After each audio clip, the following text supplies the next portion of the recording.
Boa noite. Boa noite.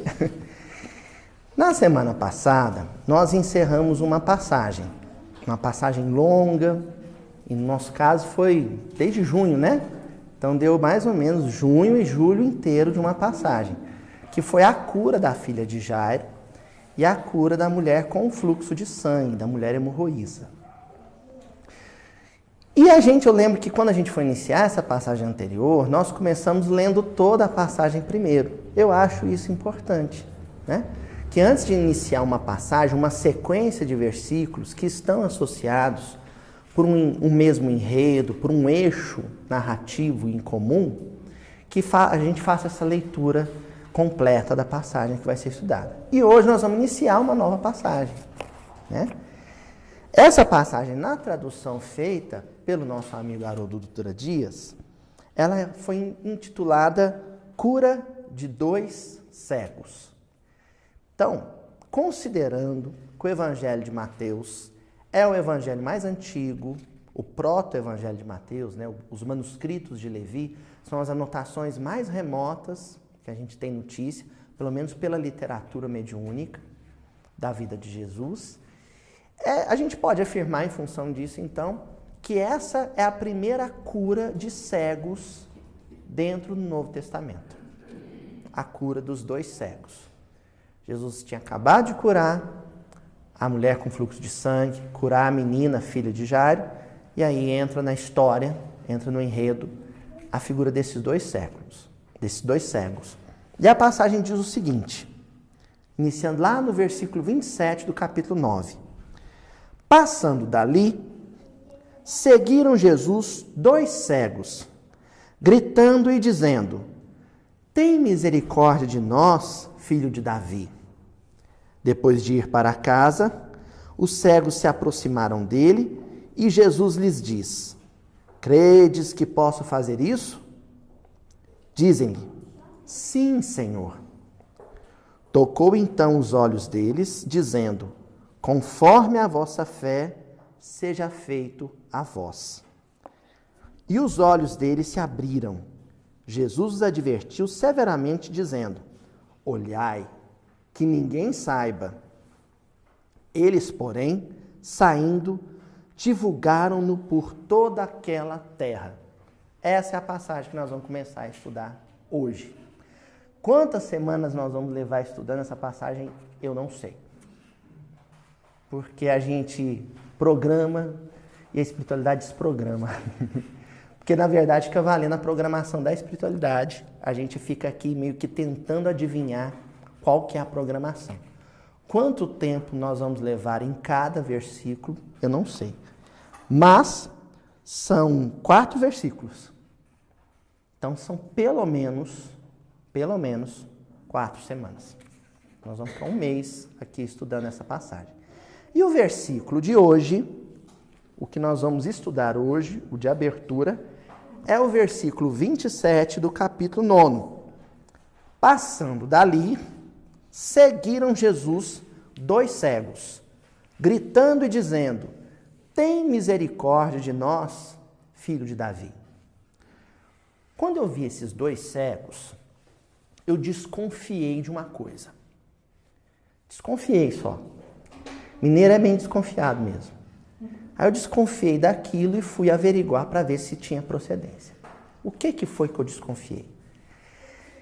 Que esses 2, que a palavra 2, podia dar pano para manga. Podia dar muito assunto. Por que eu desconfiei isso? O Evangelho de Mateus ele tem uma peculiaridade. Enquanto o Evangelho de Marcos é uma ação atrás da outra, é Jesus fazendo, Jesus operando milagres o tempo inteiro, o Evangelho de Lucas é o oposto. É Jesus fazendo discursos. É uma parábola atrás da outra. O de Mateus é o meio termo disso. Então Mateus constrói uma dinâmica, Mateus e os coautores, né? Os autores que participaram da composição desse material, eles estruturaram uma dinâmica de ação, discurso, ação, discurso, ação, discurso. Querem ver só um negócio? Vamos pegar ali a sequência a partir do capítulo 5, que é aquela que a gente tem mais na memória aqui no grupo. Jesus faz o Sermão do Monte, discurso. O Sermão do Monte dura o capítulo 5, 6, 7, e vai seguindo. Depois que Jesus desce do monte, que acaba o discurso, aí ele cura o servo do centurião. Aí ele cura a sogra de Pedro. Agora não me lembro qual que é a sequência, se é um ou outro. Mas as duas primeiras curas são o servo do centurião de Cafarnaum e a sogra de Pedro. Aí ele atravessa o lago com 4 discípulos, chega na outra margem e cura os 2 endemoniados de Gadara. Na narrativa de Mateus são 2. Vão prestando atenção. Aí ele volta para Cafarnaum. Na volta, ele cura o paralítico. O paralítico de Cafarnaum. Aí ele vai até a coletoria e cura Mateus. É uma cura, não é? O chamado de Mateus, segue-me, é um processo de cura também. Uma cura moral de alguém que negligenciava os assuntos de espiritualidade. Depois tem a festa. Mateus dá um banquete para celebrar esse chamado. E nesse banquete, o que é que volta a acontecer? Discurso. Aí é aquele diálogo de Jesus com os fariseus e com os discípulos de João Batista. Discurso de novo. Aí é longo, lembra? Tem um baita no discurso. Acaba o discurso, o que é que acontece? Ação de novo. Aí ele cura as 2 mulheres, a menina e a mulher com fluxo de sangue. E agora, hoje, o que é que vai começar? A cura de 2 cegos. O que é que eu observei? Desde o fim do discurso no monte, que é o discurso mais importante de Jesus, é a fala mais importante de Jesus, é o Sermão da Montanha. Até aqui, são 6 curas. 6 curas, contadas. Das 6, 3 fazem menção a um par. Vamos lembrar? Na região de Decápolis, do outro lado, na margem oriental do lago de Genezaré, ele cura quantos endemoniados? 2. Quando ele volta, tem um banquete na casa de Mateus. Aí vem a cura das 2 mulheres. É uma cura dupla.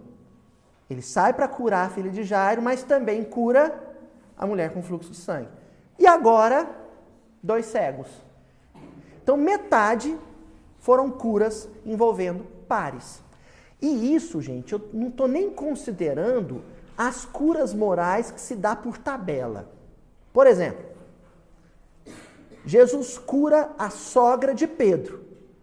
Então, nesse processo, a gente pode incluir Pedro. Porque, ao que parece, isso a gente vai encontrar no capítulo, no livro Jesus no Lar, no 2º capítulo do livro Jesus no Lar, a sogra de Pedro vivia uma situação difícil com Pedro. Considerando que Pedro era muito difícil, né? Morando com a sogra, a coisa não devia prestar muito. Então ali ocorre uma cura por tabela. Pedro inicia ali o processo de cura dele, que vai se consolidar na noite da negação. O servo de centurião cura o servo, mas também o centurião. O que a gente percebe aí? Que existe sempre uma abordagem envolvendo a noção de par, de dupla. Isso é recorrente. Eu fiz menção a esse período do Sermão do Monte até aqui, gente, para a gente não se delongar muito. Porque se fosse para fazer um inventário, para inventariar todas as menções a pares do Novo Testamento, nós íamos passar o resto do ano citando. Não estamos nem considerando o Velho Testamento, que também, né, começa lá com a dupla, Adão e Eva, depois Caim e Abel, Esaú e Jacó, e por aí em diante. As 2 cidades, né, Sodoma e Gomorra, e por aí segue. Então essa noção binária, essa noção dupla, ela é muito relevante e muito importante para o estudo do Evangelho. Luísio, por quê? Por quê? A gente desconfia dessas coisas, fareja, que aí tem, sabe? Tem fumaça, então tem fogo. A gente desconfia que tem ali naquele mato, tem cachorro. Mas para averiguar isso, você precisa de ferramenta interpretativa. E o nosso estudo aqui não é um estudo do Evangelho convencional, interpretativo, no sentido de especulação. Nós não jogamos dados aqui. Não tem achismo. Esse aqui é um estudo minucioso do Evangelho à luz da doutrina espírita. Então a ferramenta interpretativa é a doutrina espírita. A gente recorre ao corpo doutrinário do Espiritismo para lançar luz e decodificar esses emaranhados teológicos intencionalmente situados no Novo Testamento. São intencionais. Por que são intencionais? Porque a galinha bota o ovo, gente, mas ali não tem pintinho pronto. O que acontece depois? Choca.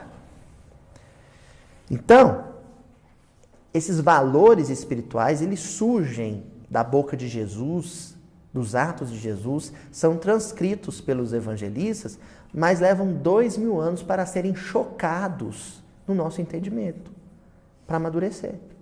Agora, com o advento da doutrina espírita, nós, não só o advento da doutrina espírita, mas também o amadurecimento das outras doutrinas. Então, hoje, a família católica, a família protestante, a família judaica, a família budista se encontra madura para entender alguns elementos da passagem de Jesus sobre a Terra. Esse aqui é um deles. Essa noção de dupla. Tá bom? Bem, fui na doutrina espírita, fui na literatura espírita e tentei, com a ajuda dos meus companheiros do Grupo Evangelho Rede Viva, que a gente deixa um abraço para todos eles, o que nós descobrimos nos debates do grupo de pesquisa, que é o apoio dessa reunião? Que essa noção de duplicidade, de par, também aparece na literatura espírita. E aqui eu vou destacar, gente, a primeira ocorrência. Aliás, não é a primeira ocorrência, mas é a ocorrência que eu considero central. Que vai aparecer lá no livro Pensamento e Vida, no capítulo 4, Instrução. Então, chegar em casa, vai no livro Pensamento e Vida e leia o capítulo 4 do livro Pensamento e Vida de Emmanuel. O capítulo se chama Instrução. Lá o Emmanuel inicia o capítulo dizendo o seguinte, preste atenção.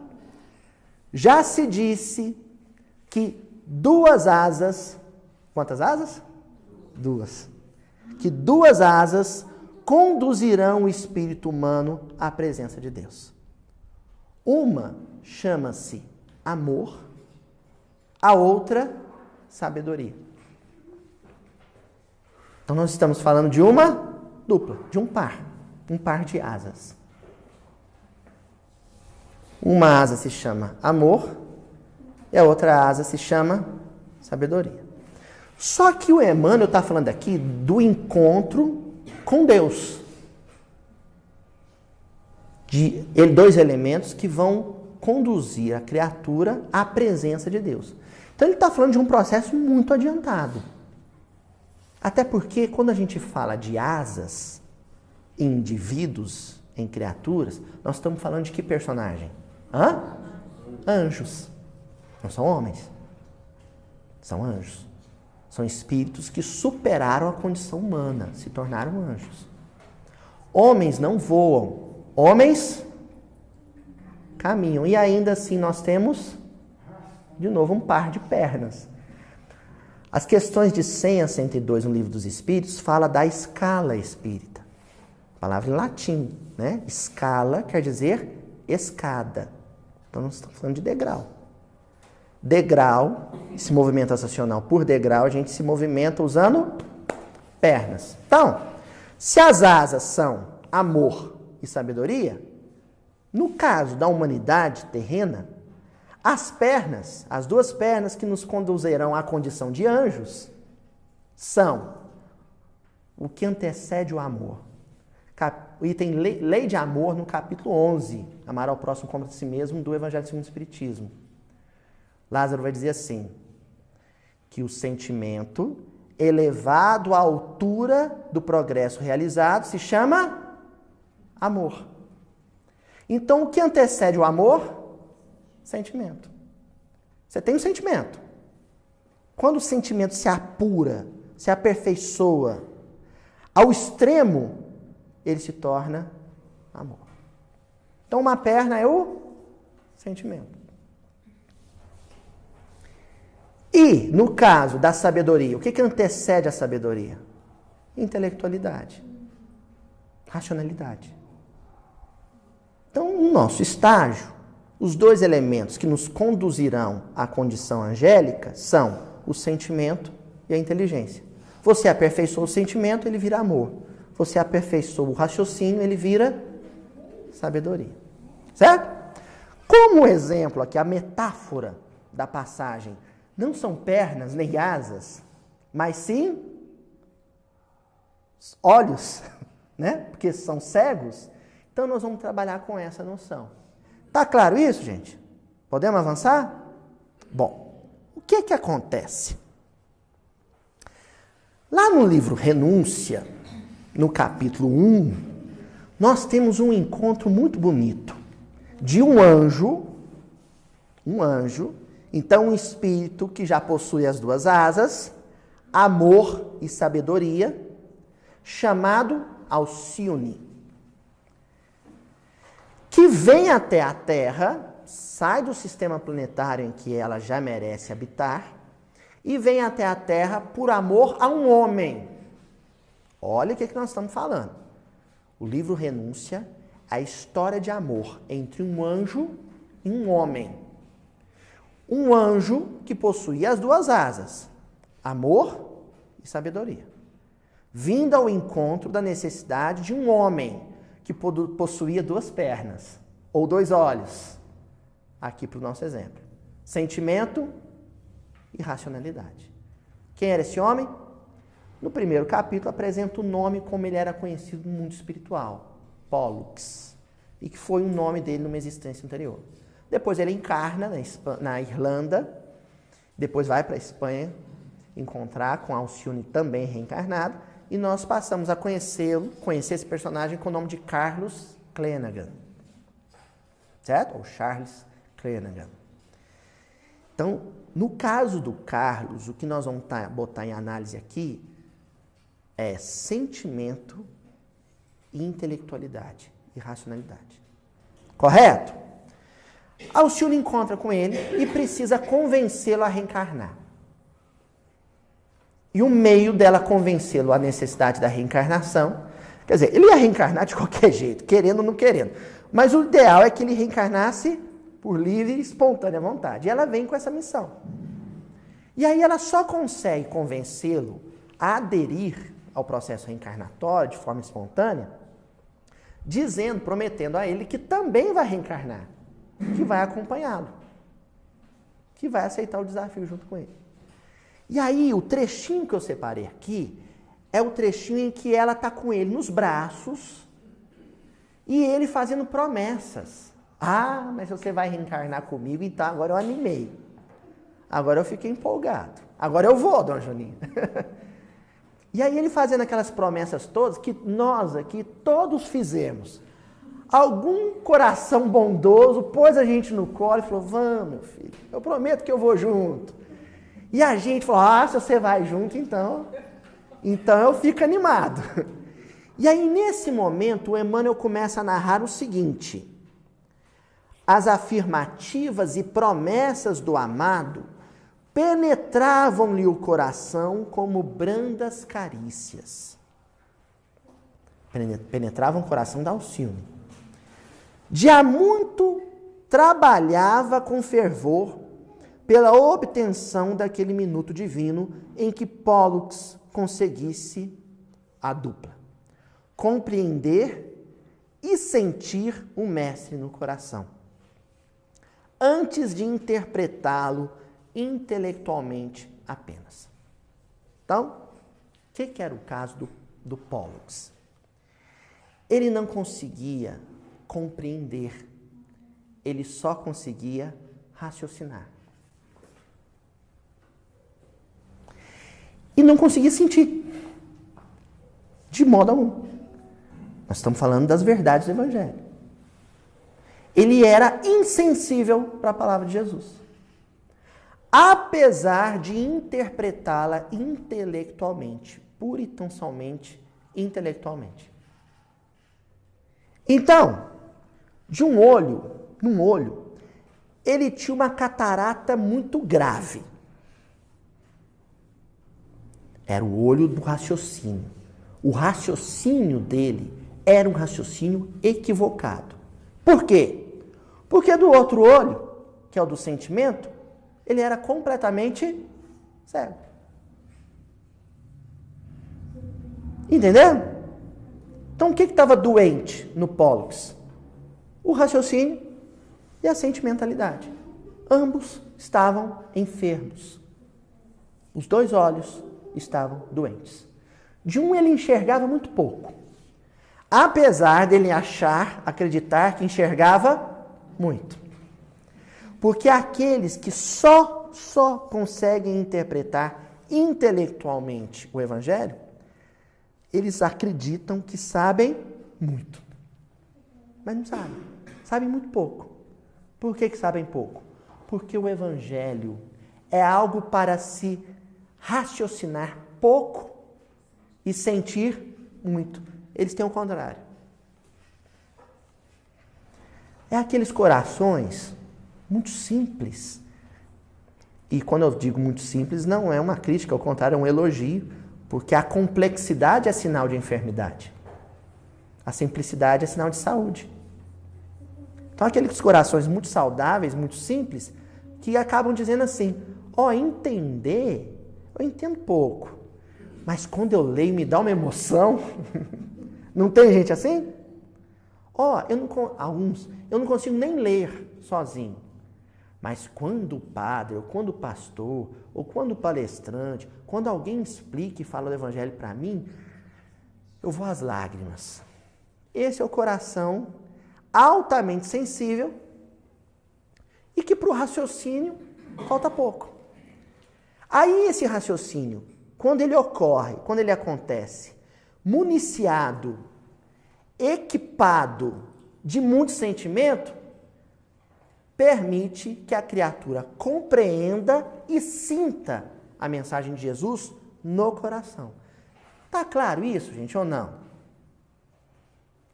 Estão entendendo? Os pares? Então, nós temos, na condição humana, dois pares de potências, de forças que nos aperfeiçoam. O raciocínio e o sentimento. Quando o nosso raciocínio é equivocado e o nosso sentimento é pobre, nós podemos afirmar que nós estamos com as duas potências enfermas, doentes. Quando nós falamos de entendimento espiritual, nós podemos lançar mão da metáfora luz. Porque a primeira ordem, a primeira determinação divina no Velho Testamento é que haja luz. Quem está afastado da luz, não é que está afastado de Deus, está afastado da luz. Está entendendo a diferença? Ou seja, está próximo de Deus, mas não vê Deus. Então imagina que está ausente, não estando. Curioso isso, né? Deus está ali e não vê. Para quem não entendeu isso que eu estou falando, vou dar um exemplo. No livro Nosso Lar, o André Luiz fica lá 8 anos, né? Numa região de sofrimento, numa região de escuridão. E aí, num dado momento, ele faz uma prece a um Deus desconhecido, a um Deus criador de todas as forças, de todas as coisas, e imediatamente surge diante dele a figura de Clarencio, assessorado por uns enfermeiros. Aí prestam os primeiros socorros. Pergunto para vocês, André Luiz fez a oração esquisita lá dele, e o Clarencio veio correndo no Nosso Lar para socorrê-lo? Ou será que o Clarencio estava ali e o André Luiz não via? Ele faz oração, o que acontece? Ele passa a ver Deus, a presença de Deus personificada na figura do ministro, do ministro Clarencio. Tá certo? Então, Pollux, ele é aqui, gente, um símbolo, sabe? Ele é aqui um paradigma, um padrão espiritual que tem norteado a vida da humanidade nos últimos séculos. A humanidade, ou grande parte da humanidade, está com os dois elementos, as duas forças espirituais que a deveria conduzir, enfermas, cegas. Os dois olhos espirituais cegos. O sentimento e a razão. Até aí tudo bem? Vamos então entrar na questão da cegueira propriamente dita. O que é que deixou o sentimento e a racionalidade do Pollux doentes, cegos? O que foi que aconteceu com ele? Tem uma parte do livro dos Espíritos, muito bonita, que as pessoas no movimento espírita pulam, saltam e não leem. Eu estou falando do Prolegômenos, que é o prefácio da espiritualidade. É a espiritualidade, né? A pleiade de espíritos que acompanharam Allan Kardec, abrindo o livro, apresentando o livro dos Espíritos. E é bonito porque ali tem uma parreira, né? Um cacho de uva com as folhas, que representa o símbolo da verdadeira vida, da vitalidade espiritual. Né? Os frutos do trabalho, as ramas do trabalho do Cristo e a seiva do Cristo correndo por essas ramas que somos nós. É muito bonito. Chegar em casa, gente, leia Prolegômenos.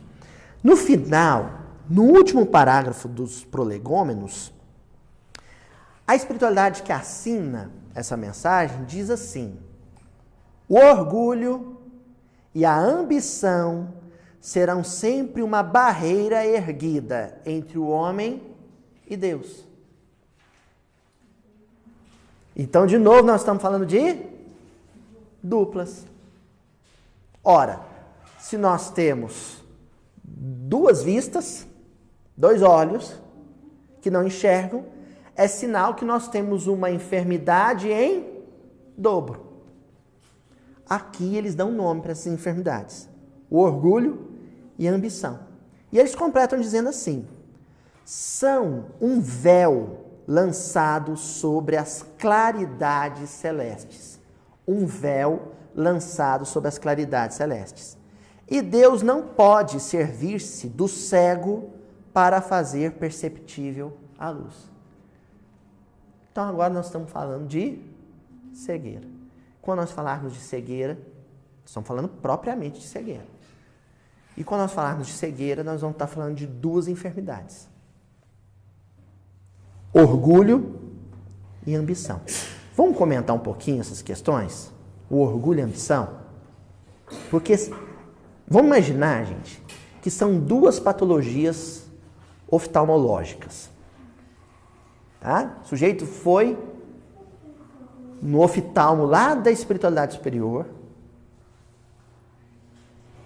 Esse oftalmo, ele analisou a visão espiritual que ele tem da vida, das pessoas, das circunstâncias, do mundo.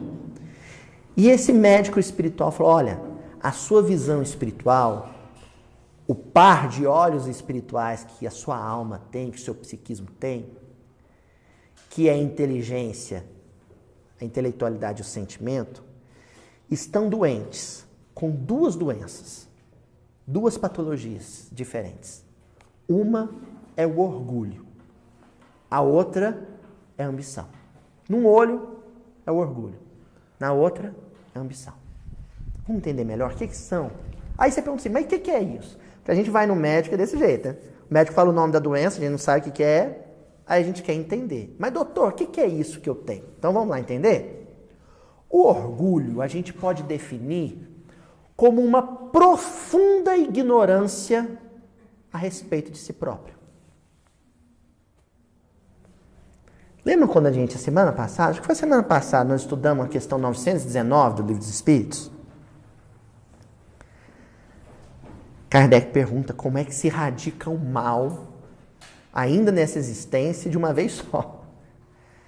Aí o Santo Agostinho deu uma receita, falou, eu, todos os dias antes de dormir, passava em revista, fazia uma análise crítica de tudo que eu fiz ou deixei de fazer ao longo do dia.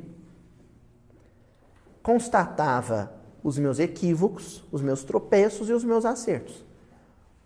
Os meus erros, no dia seguinte, eu procurava não repeti-los. O orgulhoso é aquele que se nega a fazer isso. O orgulhoso é o sujeito que fala assim, eu não preciso fazer isso. Ele está profundamente iludido quanto a si mesmo. Ele acredita que não precisa fazer isso porque ele não tem defeitos a expiar. Como ele se nega a fazer isso, ele pode até dizer que conhece de tudo. Ele só não vai conhecer ele mesmo. Então, orgulho e ignorância são duas coisas que caminham juntas. São indissociáveis. Aqui, para a nossa análise, eu poderia dizer que elas são sinônimos. O orgulhoso é um profundo ignorante sobre a própria realidade espiritual.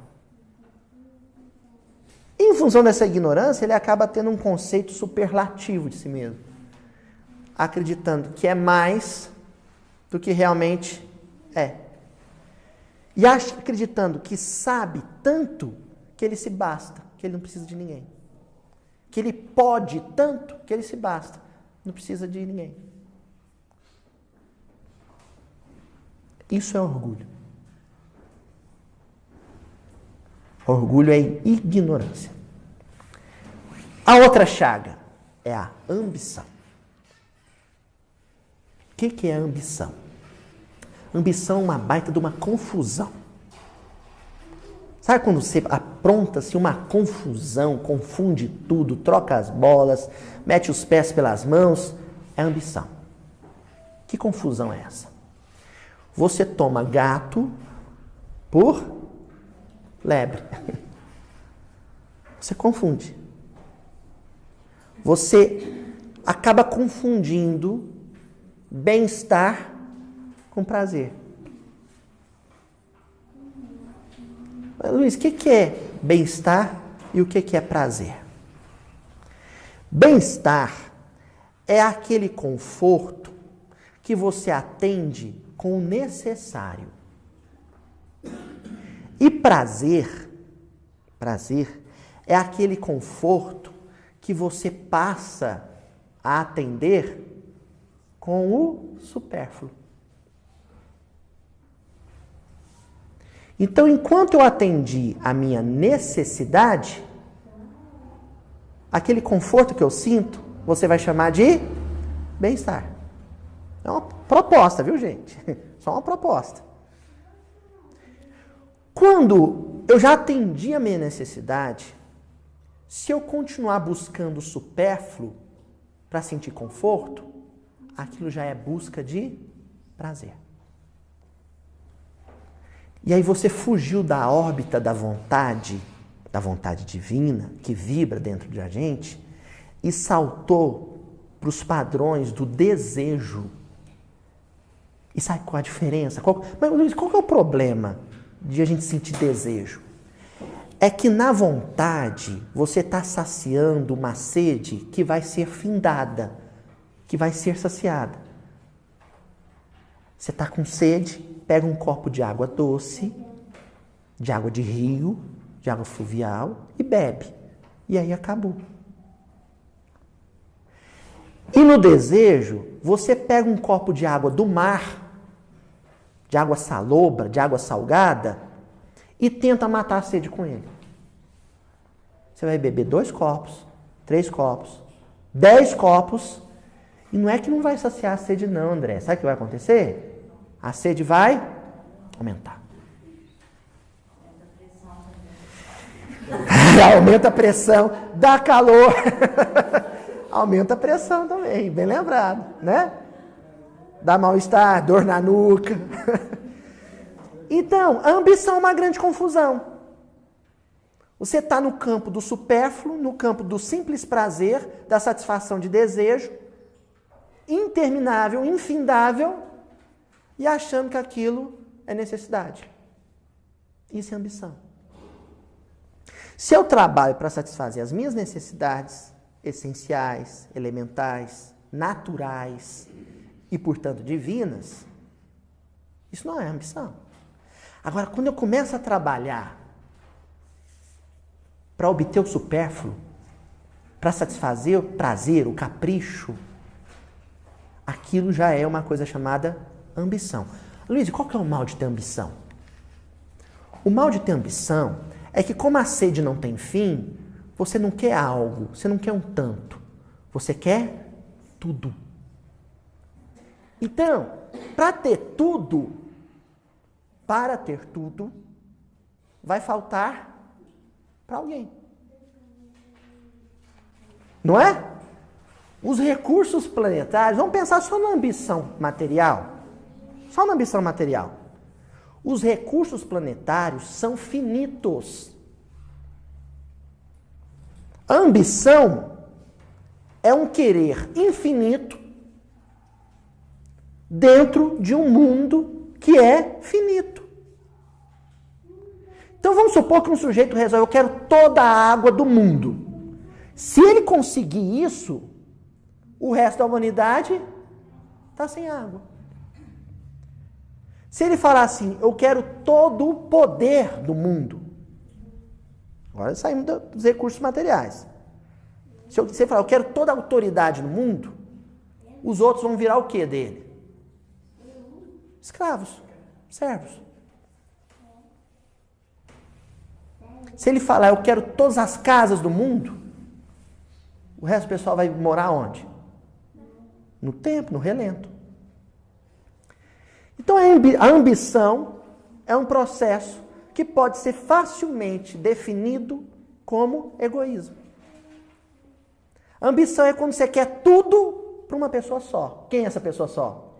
Eu. Egoísmo.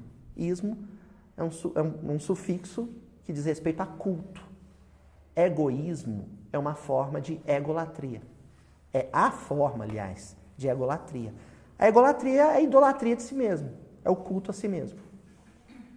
Você põe você no centro do universo, tira Deus, joga para o escanteio, e o resto gravita em torno de você. Roi de Soleil, o Rei Sol. Então, nas festas do Palácio de Versalhes, todos dançavam, bailavam em torno do trono dele, porque ele era o Rei Sol, ele era o Sol, e o resto da corte gravitava em torno dele. A gente vira reizinho da nossa casa fácil. Fácil, fácil. Tem marido que vira o reizinho da casa, tem mulher que vira a rainha da casa fácil. Do emprego. Porque ele quer tudo para ele. Isso é egoísmo. O que nós temos aí então? Um par. Dois componentes. Nós vamos até fazer um hibridismo forçado aqui. Sabe?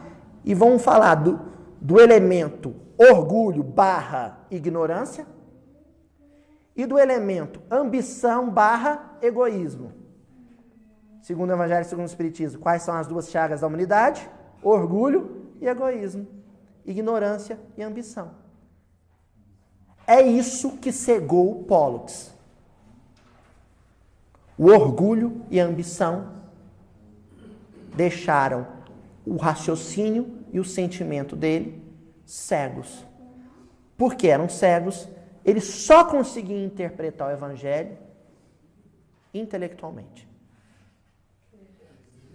Perdeu o auxílio? Não, perdeu a existência. Né? Auxílio ele não perdeu. Perdeu a existência, perdeu a oportunidade. Recebeu outras oportunidades? Recebeu. E receberá quantas ainda precisar. Agora, aquela oportunidade passou. Né? É a fala de Jesus com o Públio Lentulus. Senador, você vai ter outra oportunidade. Mas essa você vai perder. Essa você vai perder. Tá claro isso, gente?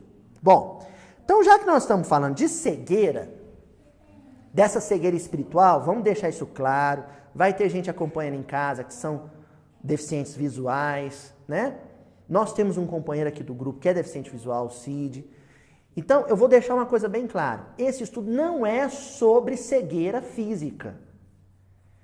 E eu lastimo quando o pessoal vai comentar esse trecho do Evangelho em casa, no centro espírita, e só fala de cegueira física. E essa passagem não está falando de cegueira física. Sabe, se você ficar na cegueira física, você não sai da superfície. Você não vai para as camadas mais profundas. Nós estamos falando aqui de cegueira espiritual. E qual é o cego espiritual mais ilustre do Evangelho? Paulo de Tarso. Né? É o cego espiritual mais ilustre do Evangelho. Porque nenhum outro espírito fez um esforço tão grande para ver Deus, para enxergar a luz de Deus, para enxergar espiritualmente como Paulo. Eu diria dois, hein? Eles concorrem ali para a páreo. Madalena e Paulo. Mais Paulo que Madalena. Apesar do Emmanuel mencionar, no livro Caminho, Verdade e Vida, que nenhum espírito fez um esforço de violência íntima tão grande quanto Madalena, mas Madalena, embora o esforço de transformação dela tenha sido muito intenso, antes ela não prejudicou diretamente a causa do Evangelho. Mas Paulo fez isso. Madalena prejudicou a vida dela, a vida de outras famílias, de muitos homens, de outras mulheres. Agora, Paulo, ele prejudicou diretamente a obra do cristianismo nascente. Então, a cegueira de Paulo é uma cegueira mais emblemática para o nosso estudo de hoje. É uma cegueira que a memória dessa cegueira depois doeu mais no coração dele. A ponto dele mencionar em uma carta. Eu trago em mim um espinho na carne. Imagina, um espinho ali, cravejado, 30 anos, doendo. Era a lembrança dessa cegueira, dos tempos em que ele era cego. Certo? Então, por conta disso, eu separei aqui alguns trechinhos do Paulo e Estevão que vão ser muito oportunos para a gente. O primeiro deles está no capítulo 10 da primeira parte. Lembrando que Paulo e Estevão tem duas partes, né? 10 capítulos na primeira parte, 10 capítulos na segunda parte. Então, na primeira parte, no capítulo 10, no caminho de Damasco, então ali, ó, nas portas de Damasco, ele estava indo até Damasco para prender e depois mandar executar o Ananias, o cristão Ananias, até que ocorre a tal visão, né? A visão dele às portas de Damasco. Separe um trechinho e eu quero que vocês fiquem atentos para todas as menções que esse trecho do Emmanuel faz à questão da visão e do olhar.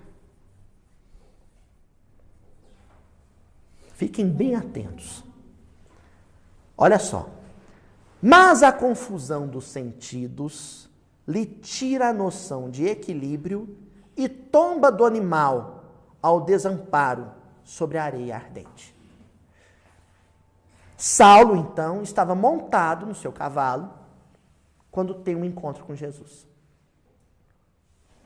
Aquele momento, né, aquela luz mais intensa que a luz do deserto, devia ser meio-dia. Imagina o deserto com sol a pino.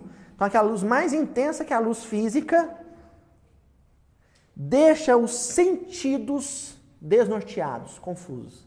Confusão dos sentidos. E depois, isso faz ele perder a noção de equilíbrio. E aí ele cai da montaria do cavalo. Gente, o Emmanuel é um gênio. Nós estamos falando de um gênio da literatura mundial. Não é à toa que meu amigo Haroldo ele fala que Paulo Estevão mereceria fácil o Prêmio Nobel de Literatura. Porque numa frase onde ele descreve uma situação material de alguém que cai do cavalo, ele descreve a ruína espiritual do Paulo. Confusão dos sentidos. Vamos lembrar os sentidos? Então, olfato, o tato, o paladar, a audição e a visão. Qual que era o sentido espiritual que estava confuso em Saulo? A visão. Essa confusão dos sentidos roubou dele o equilíbrio. Roubou dele o equilíbrio. Ao roubar do equilíbrio, ele cai da sua montaria. Sabe qual é o nome da montaria sobre a qual ele tinha se assentado? A autoridade farisaica. Ele estava montado na autoridade farisaica. Fala, dona Lorena. De todos os sentidos, é a visão que dá equilíbrio. É a visão que dá o equilíbrio. Bem lembrado. Então, vamos imaginar que o cavalo que ele estava montado, gente, era a autoridade farisaica. Ele perdeu o equilíbrio e foi derrubado. Então, um cargo político, autoridade familiar, vamos lembrar dos tiranos domésticos lá do Evangelho, autoridade familiar. O dinheiro, uma posição econômica privilegiada, um título acadêmico, são montarias. E a gente está montado em cima dessa montaria, se achando, desfilando, né? De nariz empinado, até que a luz da verdade nos desnorteia. Como a nossa visão espiritual não está preparada para ela, vem o processo de desequilíbrio. Não se assustem quando isso acontecer com vocês, ou se já aconteceu. Na minha vida, várias vezes. Esse processo de desajuste, de desnorteamento, de confusão interior, é o prenúncio da queda. E a queda é o momento mais iluminado da nossa vida. É o momento mais especial da nossa vida. É quando o Evangelho faz a gente cair do cavalo. Sabe qual é o problema da montaria, gente? É a síndrome do centauro. É a síndrome do centauro. Você esquece que você está ocupando uma montaria e você começa a achar que ela faz parte de você. Que você e ela é uma coisa só. É o centauro, o homem-cavalo. Você está ocupando transitoriamente um cargo político e de repente você começa a achar que você é aquele cargo. Aí, para te lembrar que você não faz parte daquilo, que você está montando aquilo provisoriamente, transitoriamente, vem a luz da verdade, te desnorteia e você cai do cavalo. E ali começa a renovação. Ali começa a conversão. A conversão de Saulo, então, começou quando ele caiu do cavalo. Aí o Emmanuel deita e rola aqui, gente. A visão, no entanto, parece dilatar-se ao infinito. Ó, vai guardando. A visão dilatou-se. Ele passou a enxergar mais. Outra luz lhe banha os olhos, deslumbrados. E no caminho que a atmosfera rasgada lhe desvenda, vê surgir a figura de um homem de majestática beleza, dando-lhe a impressão de que descia do céu ao seu encontro. Então, olha só. Depois que ele cai do cavalo, ele passa a ver mais. Então, ele tem a visão potencializada, ampliada. Ele passa a enxergar melhor, mais e melhor. Olha que loucura. Então, viu-se o orgulhoso e inflexível doutor da lei curvar-se para o solo, em pranto convulsivo. Dir-se-ia que o apaixonado rabino de Jerusalém fora ferido de morte, experimentando no momento a derrocada de todos os princípios que lhe conformaram o espírito e o nortearam, até então na vida. Então, olha só que interessante, gente. Primeiro, o Emmanuel fala aqui qual que era a doença de Paulo. Eu disse que existiam duas doenças. Tem gente, e a maioria, é cego espiritual com as duas enfermidades. É orgulhoso e ambicioso. Tem gente que é só ambicioso, mas não é orgulhoso. E tem gente que é só orgulhoso, mas não é ambicioso. Como é que é isso, Luiz? Vamos lembrar da parábola dos dois filhos? De novo, dupla. 2 filhos. Que a maioria das pessoas conhecem como parábola do filho pródigo. O filho pródigo, que é o filho que abandona a fazenda, qual que era a cegueira dele? A catarata da ambição. Só a fazenda não bastava para ele. Ele queria mais. Ele queria o mundo inteiro. Então ele pega a parte dele, porque ele quer mais que aquilo. Todo dia ele tinha casa, comida, roupa lavada. Aquilo era pouco para ele, ele queria mais. Fica cego, ambição. Mas ele era humilde. Que loucura que é isso. Ele era humilde. Quando ele viu que a sede dele não ia ser saciada com as coisas do mundo, o que ele faz? Ele volta aos braços do pai. Humildemente. O outro irmão não era ambicioso. Para ele, aquilo que ele tinha na fazenda bastava. O serviço que ele tinha ali bastava. A comida que ele tinha ali bastava. Qual que era o problema dele? Orgulho. Porque ele achava que ele não era cego. E por não... Ele achava que só o irmão era cego. Ele não era. Essa ignorância sobre si mesmo é orgulho. É o mal dele. Ele era orgulhoso. No caso de Paulo, ele seria o filho mais velho. O grande mal, a grande cegueira de Paulo era, Emmanuel cita aqui, o orgulhoso e inflexível. Ele era orgulhoso. Aí o Emmanuel, ele muito sutilmente começa a fazer a menção a um processo de morte que ele vai passar a viver a partir daquele momento. Não é uma morte súbita, é uma morte gradativa, lenta. Tem uma professora de evangelho nosso, dentro do nosso grupo de pesquisa, né, queridíssima, que ela diz assim: o espírita precisa olhar com mais atenção para a questão da ressurreição. É um tal de falar no movimento espírita, né? Ressurreição não existe. O que existe é reencarnação. Existem os dois. Existe a reencarnação e existe a ressurreição. O que não existe é a ressurreição dos corpos. Para o movimento espírita, não. A ciência prova que um corpo que entra em decomposição, ele é da natureza. Mas existe a ressurreição do ser. A ressurreição da individualidade. Então, essa grande professora nossa, ela diz assim: reencarnação é o meio, ressurreição é o fim. A gente reencarna muitas vezes, sabe para quê? Para morrer. Para morrer o homem velho.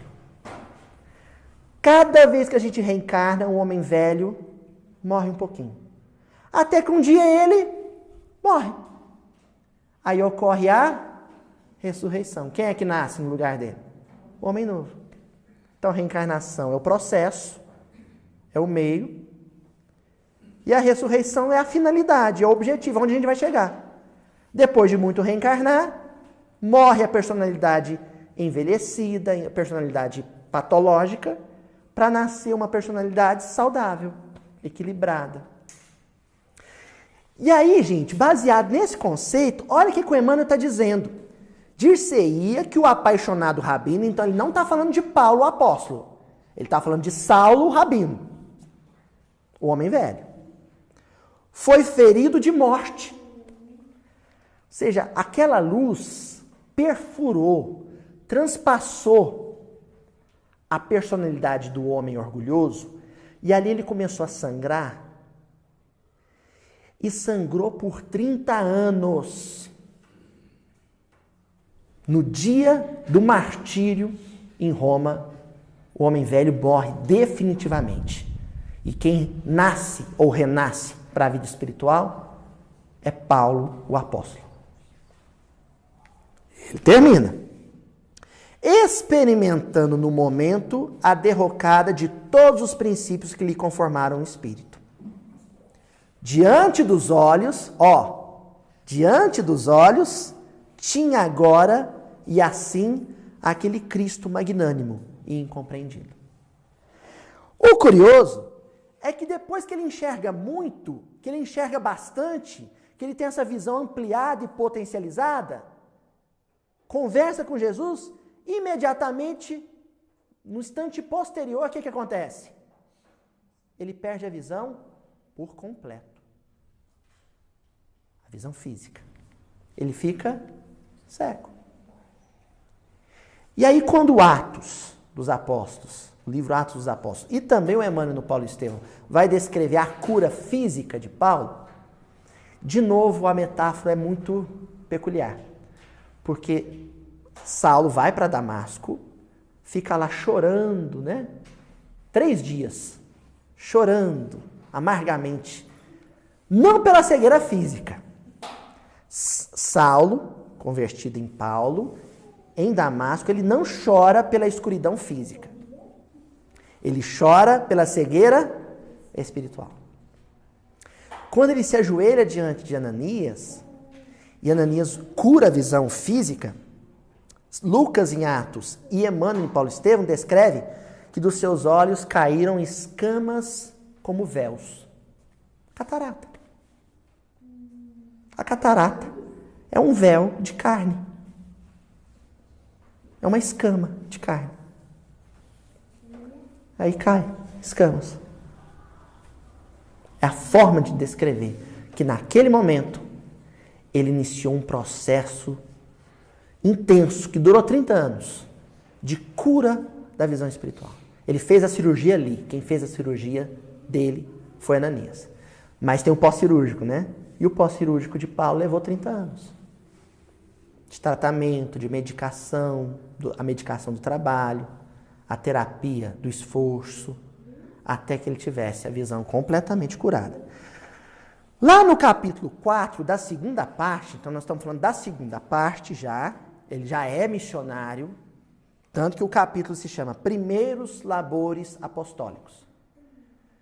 Ele reencontra, ou melhor, ele encontra com um personagem que já tinha aparecido na primeira parte, que é o Sérgio Paulo. Esse, inclusive, é o momento em que Saulo decide mudar o nome e se transformar em Paulo. Ele encontra o Sérgio Paulo, que era uma autoridade eminente do Império Romano e que estava muito doente. Essa mesma personalidade tinha tido um encontro com Estevão na primeira parte do livro. Quem leu o livro está lembrado. Não vou entrar em detalhe não para obrigar a turma que não leu a ler. Mas ele encontra com o Sérgio Paulo, que estava muito doente, a doença voltou no Sérgio Paulo. Mas também encontra com um mago, uma espécie de um curandeiro judeu, que era o Bar Jesus. Faz menção só ao sobrenome dele, filho de um Josué, um Jesus, que era o nome do pai dele. Não é Jesus Cristo, não. É um Jesus qualquer lá. Então esse feiticeiro, esse mago, esse curandeiro, ele explorava o Sérgio Paulo. A troco de recursos, de dinheiro, ele ficava operando tratamentos que eram desgastantes, que eram aflitivos e que não curavam o Sérgio Paulo.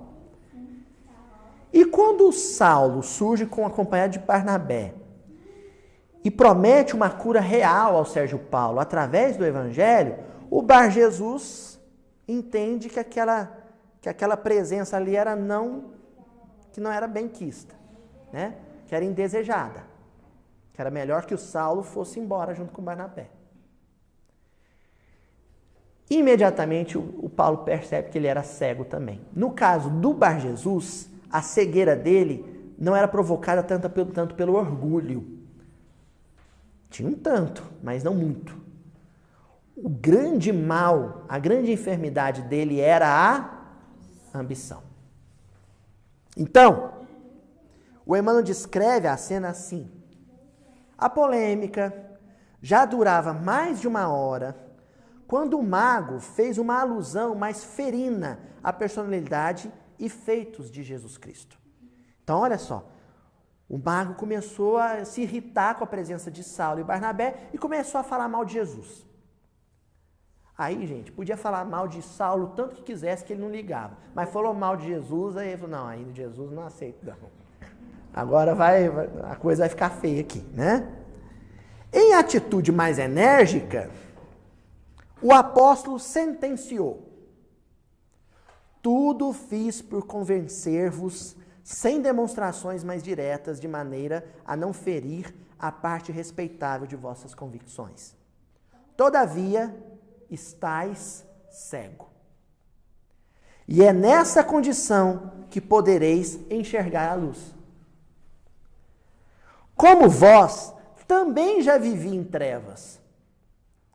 E no instante do meu encontro pessoal com Messias, foi necessário que as trevas se adensassem em meu espírito, a fim de que a luz ressurgisse mais brilhante. O sujeito está cego espiritualmente, mas não acredita que está. Como é que você prova para ele que está? Quer ver como é que você está cego? Vou te mostrar o que é escuridão. Aí vem a cegueira. Aí nós estamos falando da cegueira física. Nós estamos falando da cegueira física aqui, gente, mas o sujeito vale para outras situações. O sujeito está usando mal as mãos. Está usando as mãos para violência. Ou para o roubo. Você está usando mal suas mãos. Não acredita? Vou te mostrar como é que está. Aí vem com o problema nos membros superiores. Está usando mal a audição. Está usando mal a língua. Está usando mal o estômago. Então a carne, a dor física, a enfermidade material, ela é uma ajudinha muito bem-vinda, muito generosa da espiritualidade, para que nós passemos por aquele processo que o filho pródigo passou, do caindo em si. É para a gente cair em si. Sabe o desconfiômetro, Tonzinho? Para o sujeito desconfiar, acordar para a realidade dele. Isso é enfermidade física. Para isso que ela serve. E aí, a coisa aqui fica bem esquisita, gente. A visão do corpo... Não, perdão. Antes, Paulo diz para ele assim: tereis igualmente esse benefício. Olha do que Paulo está chamando a cegueira do corpo físico. De um benefício. A visão do corpo fechar-se-vos-á para que possais divisar a verdade em espírito. Nesse comenos, Bar Jesus deu um grito: estou cego. Ficou cego. Barnabé assustou, Paulo assustou, esse cara, o próprio Paulo falou, vixe. Ficou com dó dele, ficaram lá, choraram junto com ele, e ficou um dia inteiro rezando. Até que no final do dia, o Bar Jesus voltou a enxergar. Paulo está dizendo que é um benefício, gente, porque a gente acha que a vantagem é enxergar fisicamente, e não é. A grande provação não é a cegueira física. A grande provação é enxergar fisicamente. Sabe por quê? Vamos imaginar que o grande vício da minha vida é a maledicência. É procurar defeito nos outros, é reparar no comportamento dos outros. Se eu sou cego fisicamente, parece uma doidura isso que nós estamos dizendo, gente, mas é só para a gente mudar o ponto de vista, né? O entendimento sobre a enfermidade física. Se eu sou cego fisicamente, eu reduzo drasticamente as possibilidades de reparar o defeito alheio. O outro está pronto e eu não estou vendo. Se ninguém me contar, ou pela audição não perceber, só vendo, não vai ter jeito, eu não vejo. No entanto, quem tem esse vício e enxerga, está com um problemão na mão. Porque tem que ver, observar o outro errar, e não comentar, e nem pensar. A gente pensa, comenta, espalha, faz tudo. Estão entendendo por que a cegueira física é um benefício? É só para a gente baixar um pouco a bola. Parar com aquela história de ver um deficiente visual e falar assim, tadinho, não é? Meu amigo, um amigo meu, Valdir, querido amigo, ele é deficiente visual, ele falava assim, uma coisa que mais irrita o cego, quando o outro fala assim, coitadinho, você não enxerga. Tadinho de quem enxerga. De quem enxerga tendo o coração em chagas como nós temos. Porque aí é um grande desafio. Não sou eu quem diz isso não, viu, gente? Não sou eu quem diz isso não. Livro Construção de Amor, capítulo Cegos. O Emmanuel vai comentar. Aí ele diz assim: a sombra nos olhos físicos pode ser angustiosa provação. Pode ser. Ele está dizendo que pode ser porque depende de como a pessoa vai enxergar a própria cegueira. Como ela vai perceber a própria cegueira. Mas a cegueira real é aquela que envolve o coração e a mente. De novo, nós temos pares. Coração e mente. Sentimento e raciocínio. Na noite da rebeldia e da ignorância. Pausa. Nós temos então duas enfermidades para a visão espiritual. Elas se manifestam às vezes, as duas juntas, às vezes uma, às vezes outra. Orgulho e ignorância, de um lado. Ambição e egoísmo, do outro. Essas duas patologias levam a criatura a um comportamento sistemático. Comportamento sistemático é aquele que acontece o tempo inteiro. O comportamento sistemático nosso tem um nome. Rebeldia. O que é rebeldia? É insubordinação a uma lei, a uma ordem, a uma norma, a uma determinação. Como nós estamos falando aqui de vida moral, a suprema lei moral do universo é o Evangelho. É a lei de Deus. Então o rebelde, somos a maioria, né? Somos rebeldes.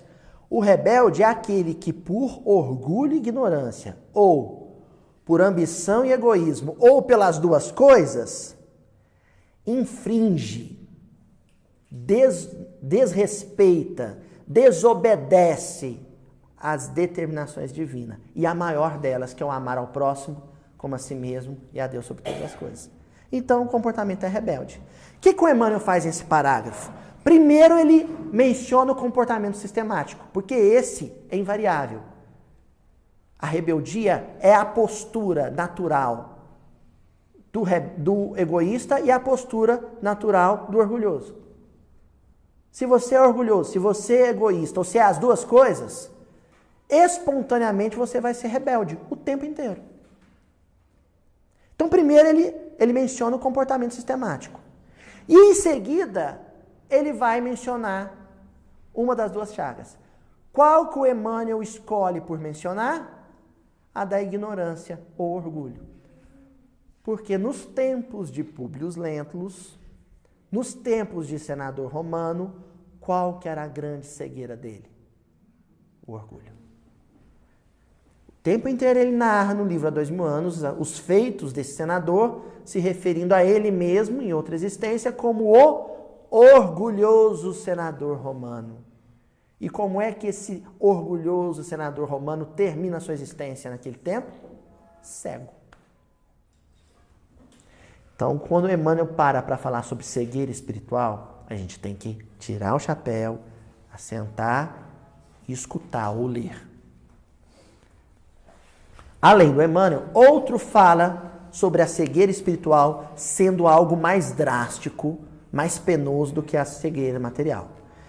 Lá no Evangelho segundo o Espiritismo, item 20, o capítulo 8, nós temos o capítulo Bem-aventurados os que têm fechados os olhos. Eu vou ler só mais esse trechinho, nós vamos fechar a questão da cegueira, aí nós vamos estudar a questão das duplas, dos pares, e a questão da cegueira. E a semana que vem a gente retoma o versículo de novo. Tá, gente?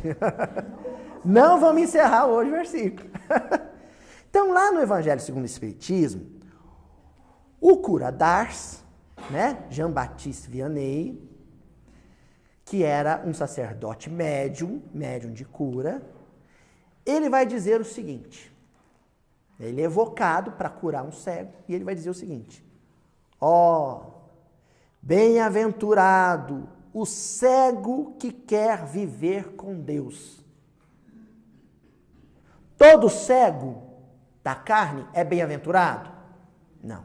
Qual que é bem-aventurado? Qual que é feliz? O que quer viver com Deus.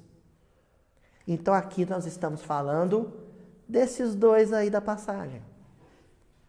Vocês imaginam a quantidade de cego que tinha na Jerusalém, ou na Galiléia, ou na Judéia, na Palestina inteira, no tempo de Jesus, quando você não tinha programa de prevenção da cegueira, as pessoas que tinham diabetes não tratavam disso, as pessoas tinham contato, a visão com um ambiente muito árido, seco, tempestades de areia o tempo inteiro, então feria a retina, a higiene não tinha, então muitos cegos. Mas desses cegos todos, tinham dois, olha aqui que o Jean Baptiste Vianney diz, que queriam viver com Deus. Mais ditoso do que vós que aqui estáis. Duro isso, hein? Duro isso. Ele está chamando a atenção do sujeito que estava lá. Ele sente a felicidade. Sente a felicidade. Porque desse cego que quer viver com Deus, ele começa a enxergar no momento em que o gelo do coração derrete. E a insensibilidade começa a se tornar sensibilidade. Toca, vê as almas e pode alçar-se com elas às esferas espirituais, que nem mesmo os predestinados da terra logram divisar. Então esse sujeito começa uma caminhada que depois vai virar um voo. Duas asas. Conduz à presença de Deus. Então ele começou um processo de aperfeiçoamento do sentimento e da intelectualidade, que lá na frente vai virar um voo do amor com a sabedoria. Aberto, os olhos estão sempre prontos a causar a falência da alma. Nós falamos agora é a mesma. Quem enxerga fisicamente está sempre correndo o risco de comentar negativamente o que vê. Fechados estão prontos sempre, ao contrário, a fazê-la subir para Deus. Então, o Jean Baptiste Vianney aqui inverte a nossa noção. Ele diz que o perigo, o tormento é enxergar na carne. Para quem tem os defeitos que nós temos, encarnar e ter a vista sã é uma grande responsabilidade, é um grande desafio. E muitos tropeçam nisso. Crede-me, bons e caros amigos, a cegueira dos olhos é muitas vezes a verdadeira luz do coração. Ao passo que a vista é com frequência o anjo tenebroso que conduz à morte. Isso aqui é obra básica. Isso aqui é Evangelho segundo o Espiritismo. E está sendo lido e nós estamos comentando. Não é para ninguém querer ficar cego. Tá? Não é para ninguém falar, por que eu não pedi para reencarnar cego? Não é isso. Sem extremos, gente. Né? Vamos ler com olhos, vamos ver com olhos de ver. Né? O que nós estamos dizendo é que quem na presente encarnação recebeu o dom da visão física, inicia urgentemente aquele exercício proposto pelo Santo Agostinho na questão 919, para descobrir, por conta própria, se é ou não é cego do espírito. Ou melhor, o quanto é cego do espírito. Porque cego, algum grau de cegueira, algum grau de ambição, algum grau de orgulho, todos nós teremos. Esse autoexame que o Santo Agostinho propõe na questão 919 é para que a gente descubra o quanto nós somos cegos do sentimento ou cegos do raciocínio. Tá certo, gente? Na semana que vem nós estudaremos os itens misericórdia e filho de Davi. Como que eu tenho espalhado a vida de Jesus por aí? Segundo o meu cérebro, falando, escrevendo, indicando livro, ou segundo o meu coração, sentindo, vivendo, amando, esperando.